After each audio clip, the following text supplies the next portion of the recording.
Triette, c'est Jonas One. C'est dans ce cadre idyllique qu'a eu justement l'Assemblée fédérale du mois de juin de la Fédération française de football. Nous sommes à Clairefontaine, justement où il y a le château qui est à quelques mètres derrière moi, où les joueurs de l'équipe de France A sont partis ce matin, justement en direction Bordeaux pour leur match justement de demain, un match amical préparatoire justement pour cet Euro 2024. Revenons à cette Assemblée fédérale qui a été très importante.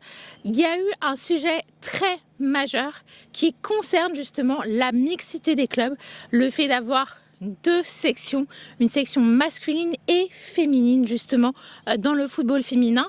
Un projet qui a été refusé pour la création de deux sociétés, qui a été justement aussi fortement refusé par justement le président du Paris FC, qui a à la fois une section masculine et féminine, qui se plaint justement de cette américanisation du football, que pour Lyon il n'y avait plus rien à faire, mais qu'il fallait un petit peu fermer les vannes pour empêcher justement que ce type de projet continue, puisque ça peut nuire fortement au football féminin, avec des clubs qui préfèrent investir pour la section masculine et qui dénigrent complètement cette section féminine. Il y a beaucoup de moyens qui sont mis en place pour le développement du football féminin. On le voit avec le lancement de cette ligue professionnelle de football qui va commencer ce 1er juillet. Beaucoup de détails restent encore à se finaliser, des clubs qui ont beaucoup de difficultés, qui déposent le bilan pour des raisons financières. Le nouveau contrat avec Nike, qui devait prendre en effet en 2026, devrait rapporter des fonds supplémentaires. Est-ce que ces fonds vont pouvoir être utilisés justement pour encore plus développer le football féminin? Et par rapport à justement à tout ce qui est équipementier, on verra justement ça par la suite. Pour l'instant, c'est une assemblée où justement on a parlé de différents sujets, notamment les droits TV, un sujet qui est très important, puisque encore à ce jour les droits TV pour la saison prochaine ne sont pas actés. Les négociations courent toujours et le président reste optimiste. Il supposerait peut-être que justement cette fédération prennent justement ces matchs et les diffusent eux-mêmes et fait justement une sorte de partenariat avec justement des sponsors potentiels ou des chaînes qui voudraient diffuser ces matchs mais qui n'auront plus cette exclusivité. C'est un problème majeur justement, où j'évoquais justement le problème de ces multiples diffuseurs, dont certains en pay-per-view. Les consommateurs ont tendance à justement à ne pas s'abonner à ces multichaînes et préfèrent utiliser des plateformes qui sont moins légales comme IPTV, qui forcément est un vrai souci pour ces diffuseurs. Comment accompagner ces diffuseurs pour qu'ils ont les fonds nécessaires? On veut éviter le cas de Mediapro. C'est Philippe Diallo qui en a parlé de lui-même à la suite justement de cette Assemblée fédérale en conférence de presse. C'est assez aussi problématique cette gestion de droits TV, puisque nous sommes vraiment très proches des échéances, et le président de la FFF va devoir répondre mercredi justement à cette gestion de cette ligue française, et comment faire justement par la suite. Nous avons également parlé de l'arbitrage, la protection des arbitres, justement de cette professionnalisation de l'arbitrage, avec justement plus de moyens, des caméras qui vont être portées justement sur les arbitres, qui peuvent servir de preuve en cas d'agression, mais aussi de dissuasion. Ce sont les mots utilisés justement par Philippe Diallo ce matin, notamment justement pour les districts, la sonorisation qui a été testée justement en DA Arkema avec les playoffs, et aussi la formation des arbitres est cruciale pour la mise en place justement de ce développement de l'arbitrage justement en France. Il s'est félicité d'avoir justement deux arbitres justement français pour l'Euro et un arbitre français pour les JO 2024. L'année 2024 est très importante pour lui. Il parle justement d'attendre le 3 juillet justement pour entamer éventuellement des discussions avec les clubs sur le fait ou non qu'ils vont laisser les joueurs pour aller à l'Euro. Philippe Diallo parle justement de voir avec les clubs qu'à partir du 3 juillet, les joueurs qui ont potentiellement un veto pour justement participer à ces JO 2024. Il faut savoir que comme les JO ne sont pas une date FIFA, il faut bien sûr l'accord des clubs pour libérer justement les joueurs que l'on souhaite appeler. C'est une pré-liste qui peut éventuellement changer avec des arrivées comme des départs. Donc la liste justement de Thierry Henry n'est pas finie. Il y a aussi parlé du fait de la fin de contrat et de justement le sélectionneur des féminines à Hervé Renard, et que bien sûr un nouveau sélectionneur devrait être nommé dès le mois de septembre, et c'est lui qui prendrait le dossier alors que nous sommes sur une fin de mandat pour justement sa présidence. Il n'a pas pu dévoiler le calendrier des réélections justement du président de la FFF, mais nous soupçonnons bien sûr que par rapport à son discours disant que c'est une riche expérience et qu'il est ravi d'obtenir ce poste, que le président actuel de la FFF qui a pris cette position en cours de mandat pour remplacer justement Noël Le Graët dans un premier temps en intérim puis qui a été élu, il risque de se présenter pour le prochain mandat en tant que président de la Fédération française de football. Mesdames, Messieurs, bonjour. Philippe, bonjour. Bonjour. Vous avez évoqué votre optimisme par rapport aux droits télé sur la Ligue 1. Qu'est-ce que vous pensez? La Ligue penche sur un plan B avec une ligue, enfin avec des matchs 100% Ligue 1 sur une seule et même chaîne. Qu'est-ce que vous pensez de cette idée? Est-ce que ça serait viable d'après vous? Bah, je pense en tout cas que, comme je l'ai dit, on est dans un moment difficile, puisque toutes les négociations des droits télé sont toujours des moments délicats.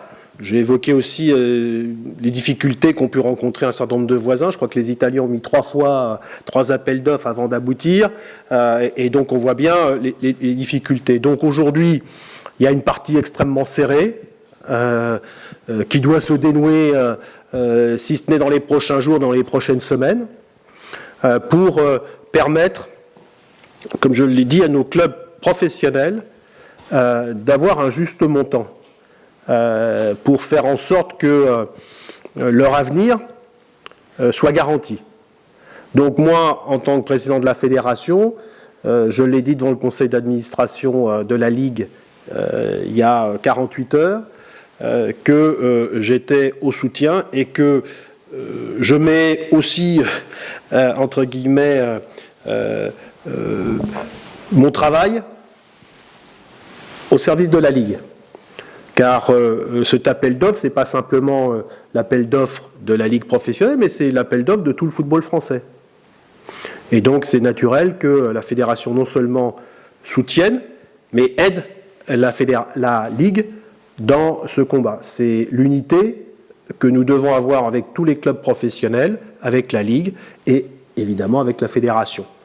Donc, dans le cadre de cet échange, entre guillemets, dans ces discussions, la Ligue développe un certain nombre de stratégies et donc nous sommes au soutien de ces stratégies.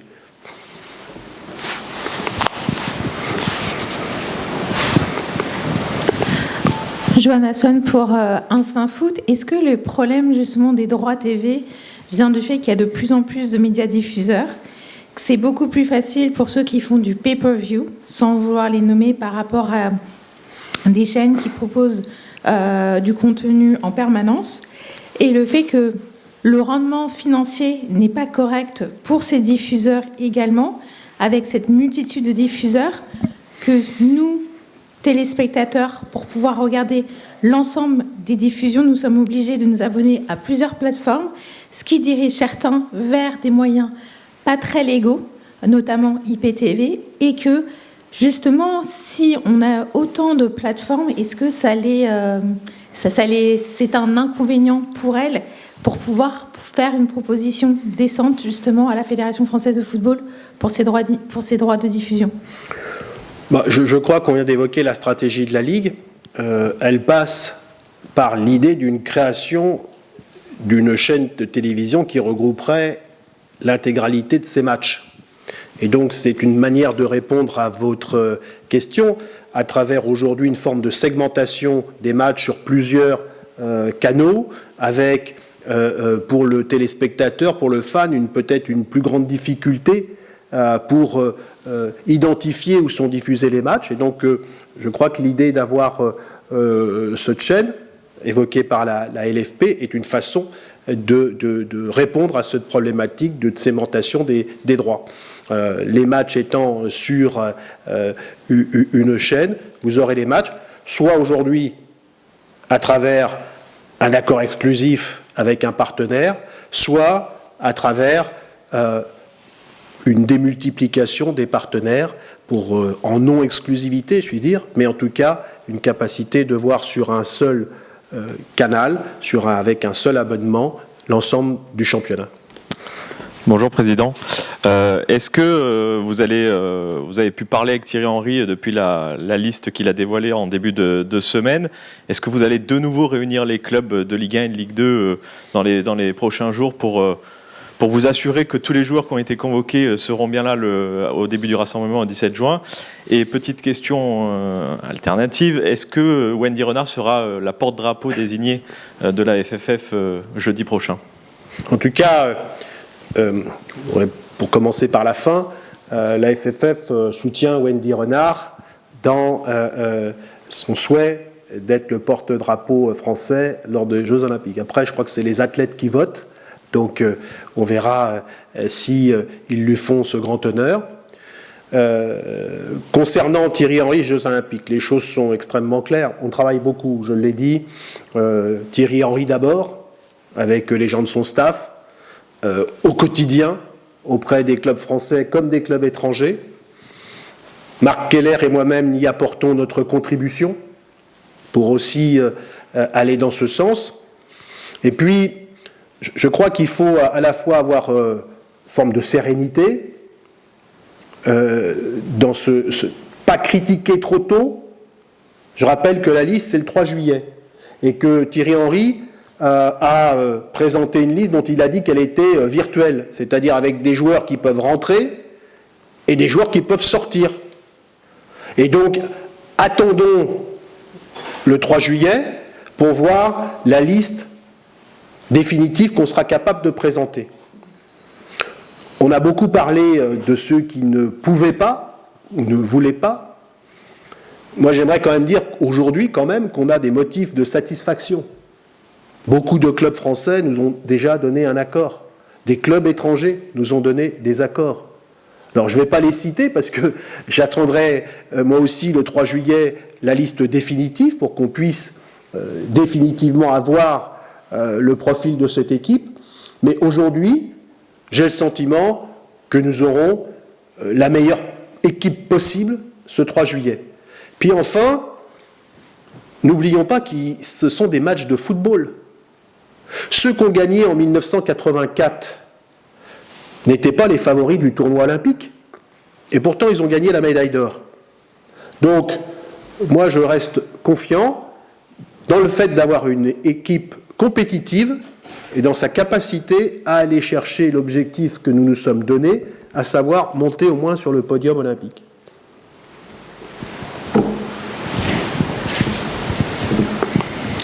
Johanna Swan, toujours ma question est sur le développement du football féminin. Donc, nous avons le lancement justement de la Ligue professionnelle qui arrive. Cependant, impossible de passer à côté de l'actualité avec ce qui se passe à l'US Orléans. Comment vous expliquez la protection justement des joueuses ou des clubs qui peuvent se maintenir en D2, mais que pour des raisons financières, on est obligé de les rétrograder? On a aussi le problème avec Soyo, qui a dû déposer le bilan. On a Iser, on a ici 92, qui sont aussi des clubs qui ont évolué justement dans la DRKMA, qui maintenant se retrouvent dans une situation financière très compliquée, qui ont été relégués que pour des raisons financières, qui n'arrivent pas à trouver de sponsors. Est-ce que justement dans ce potentiel budget alloué par Nike, avec le renouvellement de contrat, est-ce que ces fonds supplémentaires justement pourraient aider justement ces clubs, dont des clubs qui sont exclusivement féminins, à ne pas être relégués pour des raisons financières? Bon, il y a plusieurs choses dans votre question. D'abord, j'ai constaté les difficultés rencontrées par un certain nombre de clubs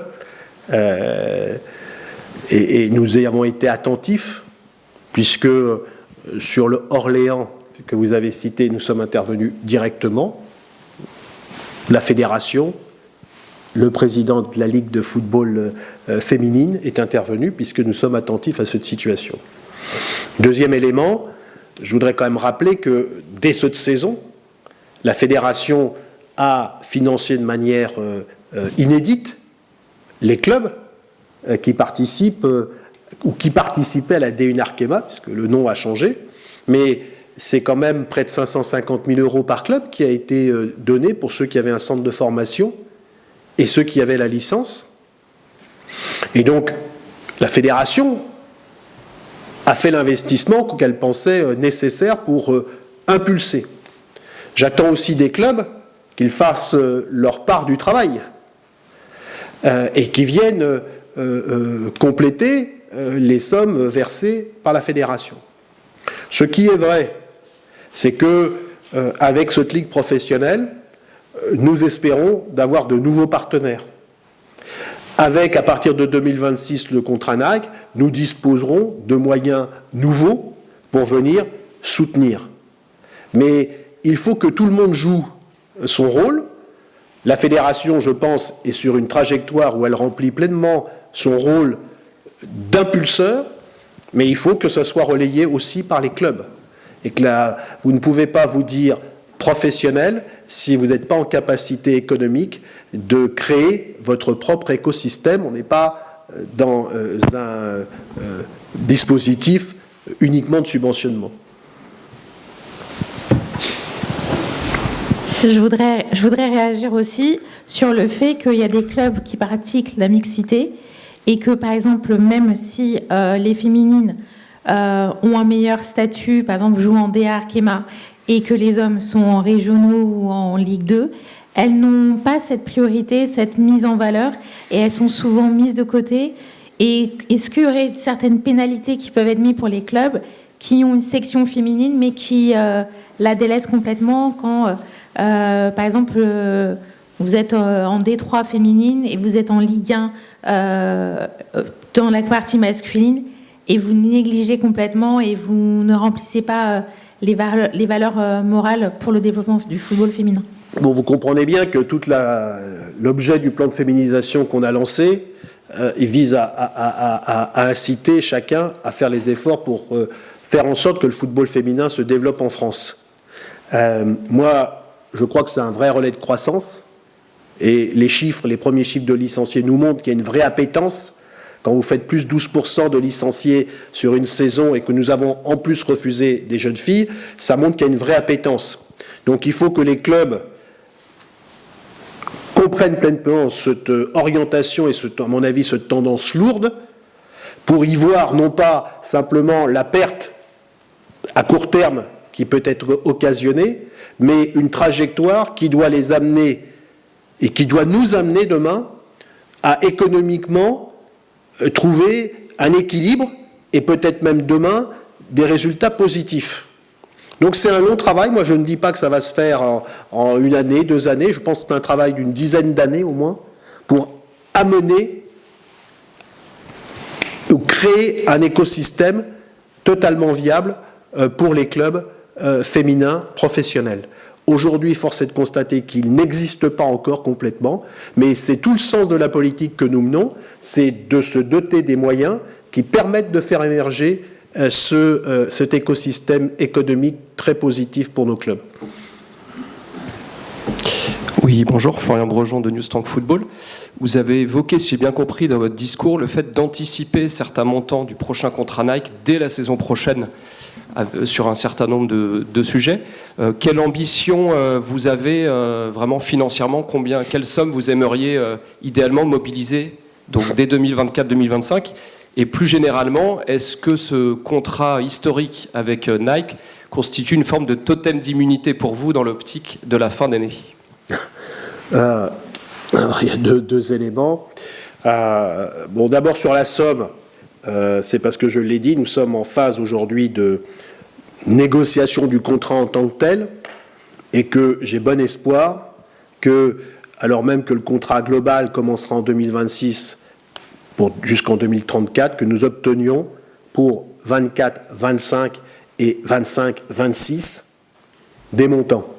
Maintenant, vous comprendrez qu'on est en cours de discussion, donc ce n'est pas finalisé, mais j'ai bon espoir que ce que j'ai annoncé ce matin en termes d'orientation et donc de financement complémentaire, nous l'obtenions. Et donc, comme je l'ai dit, développement de l'arbitrage amateur, complément de dotation pour nos clubs de N1, N2, N3, meilleure dotation pour la Coupe de France, chose plus interne qu'étaient nos services informatiques. Et puis, j'ai évoqué, et ça viendra dans un deuxième temps, ce qui va concerner tous nos territoires ultramarins. Parce que, en voyageant dans ces territoires, j'ai vu qu'il y avait la nécessité d'effectuer un certain nombre d'ajustements, de rattrapages, et c'est le sens de la mission que j'ai donnée à Frédéric Thirier sur un aspect juridique, mais ça ne constitue qu'une partie de la réflexion. Elle sera complétée sportivement et économiquement pour en faire un ensemble, une forme de plan ultramarin qui viendra aussi être financé. Et puis, Madame, vous l'avez évoqué, le football féminin, c'est un des grands axes, et donc là aussi, nous aurons à réfléchir pour savoir comment nous allons accompagner ce développement du football féminin. Ce qui est très important, je pense, dans ce contrat, qui n'est pas un totem, c'est un formidable succès pour le football français en ce qui lui donne une visibilité et une sécurité financière inédite. Maintenant, le football est fait de telle manière qu'il n'y a pas de totem, que les choses vont très vite, mais en tout cas, moi, ma satisfaction, c'est d'avoir assuré un avenir à la fédération, quels qu'en soient les dirigeants. Et c'est d'ailleurs ça que j'avais dit quand j'avais pris la fonction de président, c'est-à-dire que j'avais dit que dans les 2 ans qui m'étaient impartis, il se trouve qu'il y avait quelques décisions structurantes qui allaient conditionner les 10 ans qui venaient. Droit d'image avec les joueurs de l'équipe de France, le contrat d'équipementier avec Nike, l'atterrissage des droits de la Ligue 1 et la question du Stade de France. Droit d'image, on a trouvé cet accord avec les joueurs. Nike, nous avons réalisé le contrat que vous connaissez. Nous avons commencé les discussions sur le Stade de France qui devrait trouver une finalisation à l'automne. Et donc tous ces éléments-là, et quant à la Ligue 1, les droits de la Ligue 1, les semaines qui viennent vont nous éclairer. Simplement, ce qui est vrai aussi, et c'est vrai grâce au contrat Nike, c'est que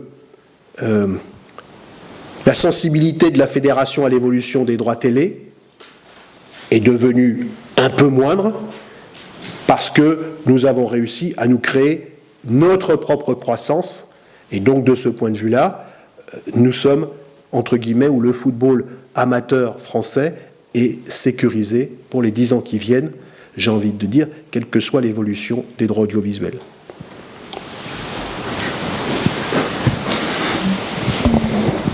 Johanna Son, toujours, vous parlez du Stade de France, mais en vue des récents incidents qu'il y a eu sur justement les arbitres, est-ce que dans ce contrat, il y aura quelque chose qui sera mis en place pour la protection des arbitres et justement aussi à la fin des matchs pour éviter d'autres incidents, pour les protéger justement, même après justement la fin de la rencontre? Alors, je ne sais pas si ça a un rapport avec directement le Stade de France, mais évidemment que la question de la préoccupation de la protection des arbitres, elle est essentielle. Vous le savez, leur statut a évolué de manière législative pour en faire des collaborateurs du service public. Donc toute agression sur un arbitre, ça relève du pénal. Et donc nous passons, nous à la fédération, beaucoup de temps à faire de la sensibilisation, de la pédagogie. Mais je pense qu'il faut franchir un cap nouveau. C'est pour ça que je suis très attentif à des expérimentations que nous sommes en train de mener dans un certain nombre de districts qui visent à équiper des arbitres d'une petite caméra qui leur permettra non seulement d'avoir peut-être un outil de dissuasion, mais aussi peut-être de preuve lorsqu'il y a agression. Et je trouve qu'au-delà des paroles, les expérimentations qui sont actuellement menées, et j'espère que la CNIL nous donnera toute l'attitude pour pouvoir étendre ces expérimentations, me semble une voie intéressante pour mieux sécuriser les arbitres, notamment dans notre football amateur.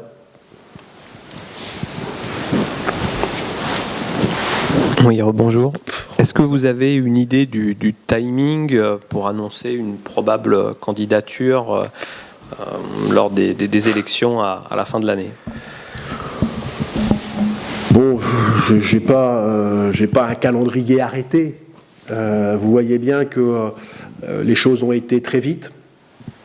On a fait beaucoup de choses, puisque au cours de l'Assemblée n'ont pas été évoquées un certain nombre de choses, je pense, importantes que nous avons lancées.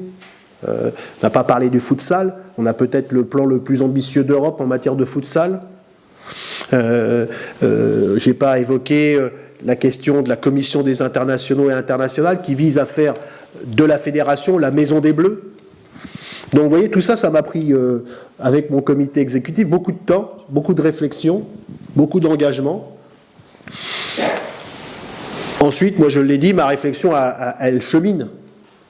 Parce que aujourd'hui, la fédération est dans une situation qui, grâce au travail de tous, est plutôt favorable.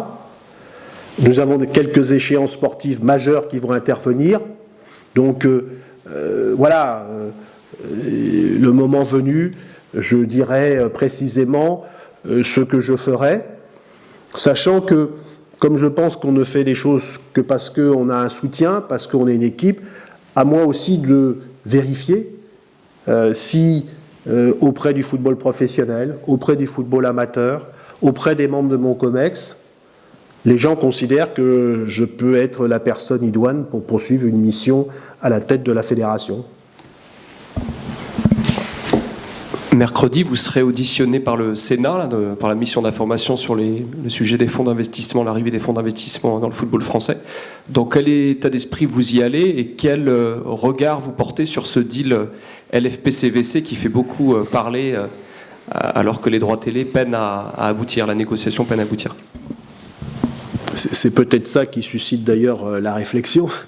Si les droits télé avaient abouti de manière très favorable, peut-être qu'il y aurait moins d'interrogations sur CVC.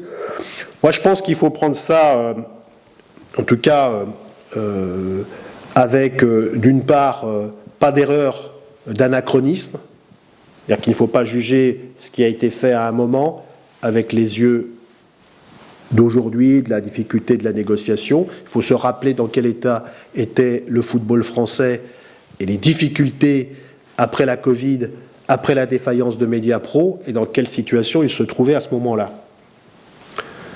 Ensuite, et c'est parfois reproché, c'est un contrat de longue durée.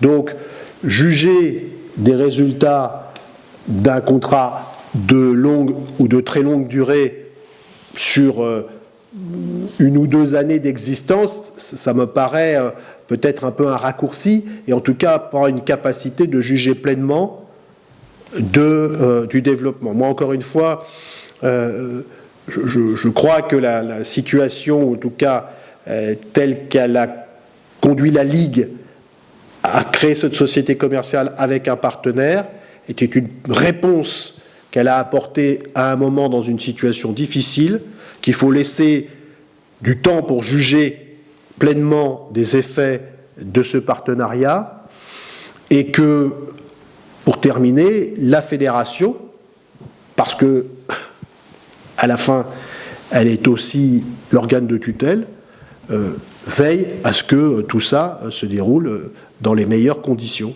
et que le business plan qui a été proposé puisse se développer dans les années futures pour continuer à faire en sorte que nos clubs disposent des meilleures ressources, puisque l'ambition de la Ligue, mais du football dans son ensemble, c'est de faire du football français un des tout premiers footballs en Europe. Président, c'est quoi un Euro 2024 réussi pour vous? J'aurais 3 réponses peut-être. Celle budgétaire, c'est de dire qu'on est en quart de finale. Celle que j'ai fixée publiquement et à l'équipe, d'être en demi-finale. Et puis celle de l'espoir secret, qui est de gagner. Puisque cette finale aura lieu à Berlin le 14 juillet, et que j'ai dit qu'on était dans les équipes, parmi les équipes favorites, il faut que nous allons chercher un titre.